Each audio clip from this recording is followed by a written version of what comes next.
И всем привет, товарищи подписчики и гости моего канала. Собственно, с вами снова Гринбро, и в этом видео я вам расскажу про десятку самых скачиваемых Android игр за всю историю мобильного гейминга. На 10-м месте располагается самая скачиваемая в мире гоночная игра Hill Climb Racing. Игра была выпущена в 2012 году, а на момент записи этого видео в конце ноября 2020 количество скачиваний превысило 550 миллионов. Напиши в комментарий, играл ли ты в нее. 9 место занимает игра «Моя говорящая Анжела».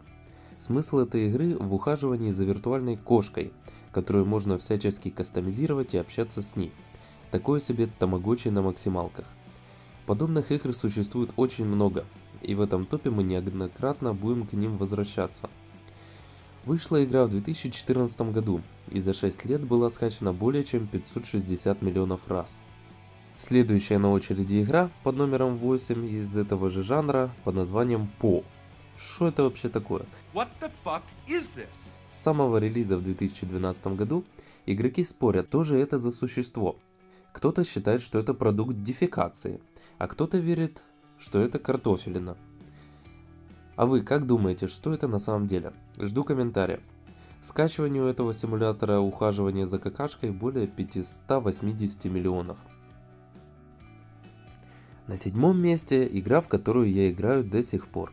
Самая популярная многопользовательская стратегия в мире Clash of Clans. По моему мнению, это лучшая игра от финской компании Supercell, которая заслуженно самая популярная среди всех их продуктов. Вышла в 2013 году и уже собрала 600 миллионов скачиваний. Под номером 6 у нас бесконечный раннер Temple Run 2. И ситуация, когда сиквел превзошел оригинал, хотя между собой первая и вторая часть Темпла мало чем отличаются. Первая часть этой игры не попала в десятку, она гордо восседает на 11 месте. Второй Temple Run вышел в 2013, на данный момент его скачали более 610 миллионов раз. Пам-парам! Пятерку лидеров у нас открывает самый популярный симулятор бильярда – 8 Ball Pool. Это просто мультиплеерный бильярд, даже не знаю, что добавить, ведь это единственная игра из этого топа, в которую я никогда не играл. Вышла она, кстати, в один день с Temple Run 2, 23 января 2013, забавный факт. Скачиванию этого бильярда более 620 миллионов.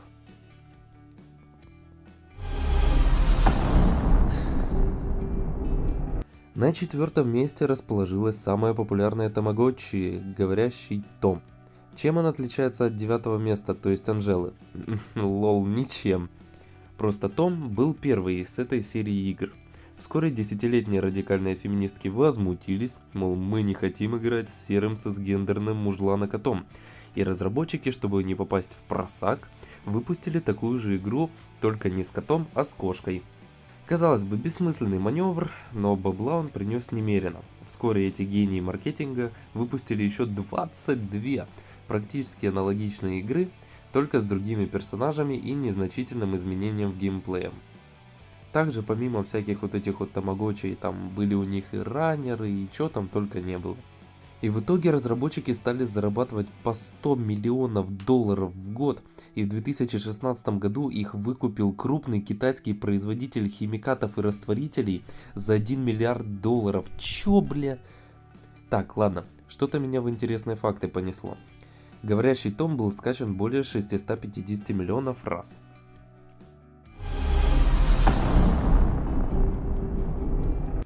Третье место, и тут у нас, как по мне, весьма печальная ситуация. Ситуация, когда клон становится намного успешнее оригинала. Летом 2016 года на ПК вышла игра PlayerUnknown's Battlegrounds, или в простонародье PUBG. Игра знатно нашумела и запустила огромную волну популярности игр в жанре королевской битвы. На Android аналогов тогда не было, и выходили один за другим всратые пародии на PUBG. А разрабы настоящего PUBG тогда просекли фишку и начали разработку мобильной версии игры. Но китайцы не дремлят. Ну камон, китайцы никогда не дремлят. Вот одни из недремлящих китайцев выкатили клон PUBG под названием Garena Free Fire.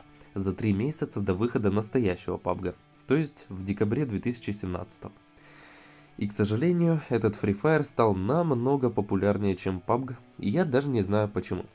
Возможно, это произошло потому, что настоящий PUBG более качественная и детальная игра, и для нее нужно мощное устройство. Free Fire же все украли и поставили заточенность под слабые тапки выше в приоритетной лестнице, чем качество и детальность. За время существования Free Fire был скачан более 750 миллионов раз, и она может смело называться самым популярным экшеном.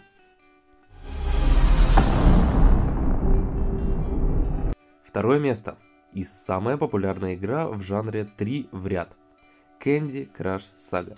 Ну зачем какие-то графонистые шутеры, захватывающие стратегии или приключения с завораживающим продуманным до мелочей сюжетом, если можно просто двигать конфетки? Все гениальное просто, и в то же время все простое гениально. Реально. Игра вышла в 2012 году и собрала почти 1 миллиард 100 миллионов скачиваний на данный момент. Капец. Вот вы можете себе представить миллиард человек? Если да, то я с вас офигеваю, поздравляю. Если нет, то понятное дело, ведь это просто невероятно дохера. И первое место. Самая легендарная Android игра. В нее играли тупо все, я в этом уверен. Самый популярный раннер и, конечно же, самая популярная Android игра в мире — Subway, черт меня побери, Surfers. Эту игру скачали примерно 1 миллиард 400 миллионов раз за всю ее историю. Когда мне было лет 12, я дико в нее задротил одно время. Как сейчас помню, мой рекорд был около 2,5 миллионов очков, не используя ни одного ключика для воскрешения. А какой у вас был рекорд в Subway Surfers? Напишите в комментариях. Релизнулось данное творение в сентябре 2012 года. Ну и что ж, а на этом все. Ролик получился довольно насыщенный и интересный. Надеюсь, вы тоже так считаете. Вот, напишите штук 5 комментариев в качестве ответов на все вопросы, которые я вам задавал в этом видео. И если вам реально было интересно, то поделитесь этим видео со своими друзьями. Это будет очень даже круто. Ну что ж. А мы пока что закругляемся. Всем спасибо за просмотр, подписывайтесь и пока-пока.